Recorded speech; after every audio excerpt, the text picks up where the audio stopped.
Hello வணக்கம், நான் உங்கள் பிரபா பேசுகிறேன். இன்றைக்கி நம்ம வீட்டு செட்டிநாடு சமையலில் இன்றைக்கி நம்ம என்ன டிஷ் பார்க்க போகிறோம்னா தம் சிக்கன் பிரியாணி தான் பார்க்க போகிறோம்.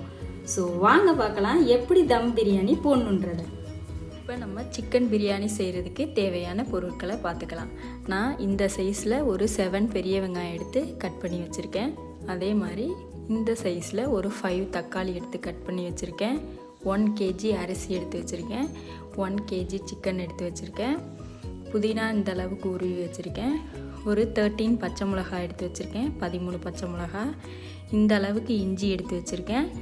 ஒரு 4 பூண்டு உரித்து இந்த அளவுக்கு வச்சுருக்கேன். நல்லா பார்த்துக்கோங்க, இந்த அளவுக்கு வச்சுருக்கேன்.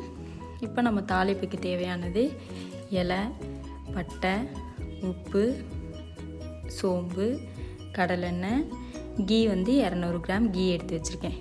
இது நம்ம இஞ்சி பூண்டு பேஸ்ட் அரைக்கும்போது அதோடு சேர்த்து அரைக்கிற மசாலா ஐட்டம். பட்டை இந்த அளவுக்கு எடுத்து வச்சுருக்கேன். இந்த பாருங்கள், 1 kgக்கு இந்த அளவு பட்டை எடுத்தால் போதும். பட்டை எடுத்து வச்சுருக்கேன். இதில் ஒரு 12 கிராம்பு இருக்கும். கிராம்பு 12 எடுத்து வச்சுருக்கேன். அதே மாதிரி ஏலக்காய் 9 எடுத்து வச்சுருக்கேன். நல்லா பார்த்துக்கோங்க, இந்த அளவு மசாலாவுக்கு நீங்கள் வச்சா போதும். ஸோ வாங்க பார்க்கலாம் எப்படி சிக்கன் பிரியாணி செய்யணுன்றதை. ஸ்டவ் ஆன் பண்ணி நம்ம பாத்திரம் வச்சாச்சு. நல்லா காயட்டும். காஞ்சதுக்கப்புறம் நம்ம கீ எண்ணெயெல்லாம் ஆட் பண்ணிக்கலாம். இப்போ நமக்கு பாத்திரம் நல்லா காஞ்சிருச்சு. நம்ம எடுத்து வச்சுருக்க கீயை ஆட் பண்ணிக்கலாம். நான் 200 கிராம் கீ ஆட் பண்ணிக்கிறேன். இதில் 50 கிராம் கடலெண்ணெய் ஆட் பண்ணிக்கலாம். எண்ணெய் நல்லா காயட்டும். காஞ்சதுக்கப்புறம் நம்ம தாளிப்புக்கு தேவையானதை ஆட் பண்ணி எண்ணெய் நல்லா காஞ்சிருச்சு. நான் ஒரு 2 இலையை இந்த மாதிரி பிட்டு வச்சுருக்கேன். அதை ஆட் பண்ணிக்கலாம். இந்த சைஸில் 2 பட்டை ஆட் பண்ணால் போதும். இந்த சைஸில் 2 பட்டை ஆட் பண்ணால் போதும். இப்போ இதில் ஒரு டீஸ்பூன் சோம்பு ஆட் பண்ணிக்கணும். இன்னும் ஒரு 1/4 டீஸ்பூன் ஆட் பண்ணிக்கணும். பட்டை, இலை, சோம்பு நல்லா பொரிஞ்சிருச்சு. நம்ம கட் பண்ணி வச்சுருக்க சில்லியை ஆட் பண்ணிக்கலாம். இப்போ இதில் நம்ம கட் பண்ணி வச்சுருக்க ஆனியனை ஆட் பண்ணிக்கலாம். இப்போ ஆனியன் நல்லா எண்ணெயிலே கோல்டன் ப்ரௌன் கலர் ஆகிற வரைக்கும் நல்லா ஃப்ரை ஆகும். வெங்காயம் நல்லா கோல்டன் ப்ரௌன் கலரில் ஆகிடுச்சு. நம்ம இப்போ தக்காளியை ஆட் பண்ணிக்கலாம். கட் பண்ணி வச்சுருக்க தக்காளியை ஆட் பண்ணிக்கலாம். இப்போ இதில் ஒரு ஸ்பூன் சால்ட்டு ஆட் பண்ணிக்கணும். இப்போ இதில் நம்ம உருக்கி வச்சுருக்க கருவேப்பிலையை ஆட் பண்ணிக்கலாம். தாளிப்பு போடும் பொழுது சோம்பு, பட்டை, இலை மட்டும்தான் போடுவோம். இந்த அன்னாச்சி பூ இதெல்லாம் போட மாட்டோம். இப்போ நம்ம இஞ்சி பூண்டு பேஸ்ட் அரைச்சி எடுத்தாச்சு. அதில் நான் எடுத்து வச்சுருந்த பட்டை, ஏலக்காய், கிராம்பும் சேர்த்து அரைச்சாச்சு. இப்போ இதை தக்காளி நம்மளுக்கு நல்லா கரைஞ்சிச்சு. அதோட ஆட் பண்ணிக்கலாம். வச்சுருந்த இஞ்சி பூண்டு பேஸ்ட்டு எல்லாத்தையும் ஆட் பண்ணிட்டோம். இது நல்லா வதங்கட்டும். நல்லா எண்ணெயிலே வதங்கி எண்ணெய் பிரிஞ்சு வரட்டும். அப்போ தான் நம்மளுக்கு அந்த ஸ்மெல் போகும். இந்த டைமில் நம்ம எடுத்து வச்சுருக்க புதினாவை இதோடு சேர்த்து ஆட் பண்ணிக்கலாம். ஸோ புதினாவையும் சேர்த்து அந்த கிரேவியோடு நல்லா வதக்குங்க. இந்த மாதிரி எண்ணெய் பிரிஞ்சு வரணும். அந்த எண்ணெய் பிரிஞ்சு வர வரைக்கும் நீங்கள் நல்லா வதக்கினா தான் அந்த ஸ்மெல் போகும். நம்மளுக்கு எண்ணெய் பிரிஞ்சு நல்லா வந்துடுச்சு. இந்த டைமில் நம்ம எடுத்து வச்சுருக்க சிக்கனை ஆட் பண்ணிக்கலாம்.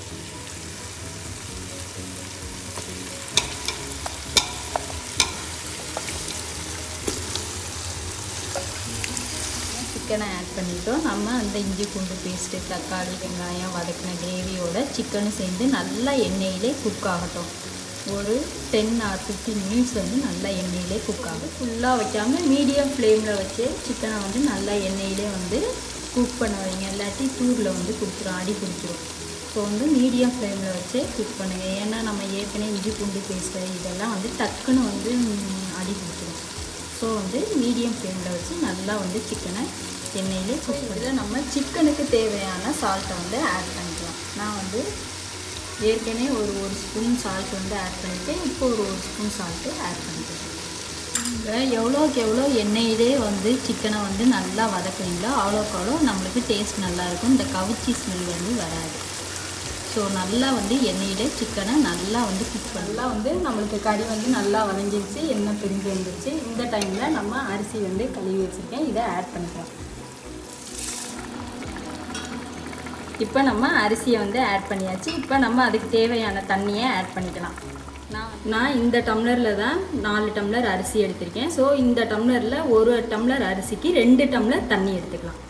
இப்போ நான் தண்ணியை வந்து அளந்து வச்சுருக்கேன். இப்போ தண்ணியை இதில் ஆட் பண்ணிக்கலாம். இப்போ நான் 4 கப்பு அரிசி எடுத்துருந்தேன், அதுக்கு 8 கப்பு தண்ணி எடுத்து இப்போ தண்ணியை ஊற்றி வந்து பிரியாணியை வந்து இது பண்ணிட்டேன். இந்த டைமில் நம்ம என்ன பண்ணுறோன்னா பிரியாணிக்கு தேவையான சால்ட்டை வந்து நான் ஏற்கனவே 2 டீஸ்பூன் வந்து சால்ட்டை ஆட் பண்ணியிருக்கேன். இப்போ ஒரு 2 டீஸ்பூன் சால்ட்டு ஆட் பண்ணிக்கிறேன்.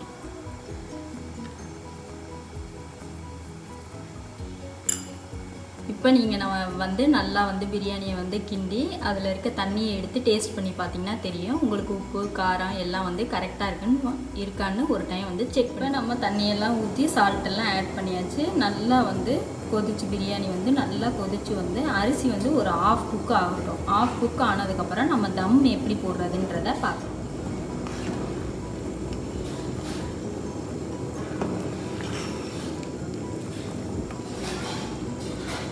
இப்போ நமக்கு பிரியாணி வந்து நல்லா குக் ஆகிட்டுருக்கு.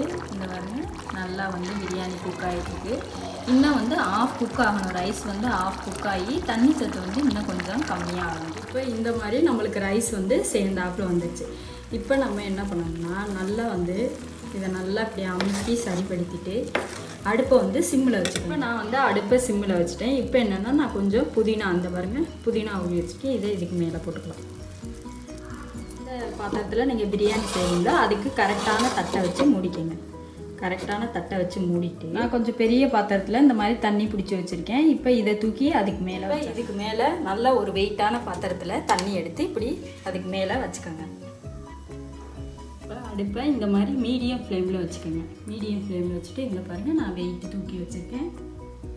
இப்போ நம்ம வந்து தம் போட்டாச்சு. இது வந்து ஒரு 25 மினிட்ஸ் வந்து அடுப்பு சிம்மிலே இருந்து தம் வந்து நம்மளுக்கு ரெடி ஆகும்.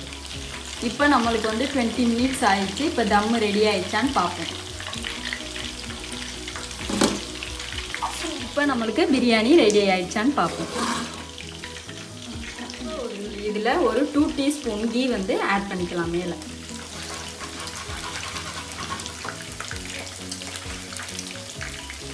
இப்போ நமக்கு சுவையான chicken biryani with 65 ready. Friends, நம்ம சேனலை பார்க்குறவங்க எல்லாமே நம்ம சேனலை லைக் பண்ணுங்கள், ஷேர் பண்ணுங்கள், சப்ஸ்கிரைப் பண்ணுங்கள்.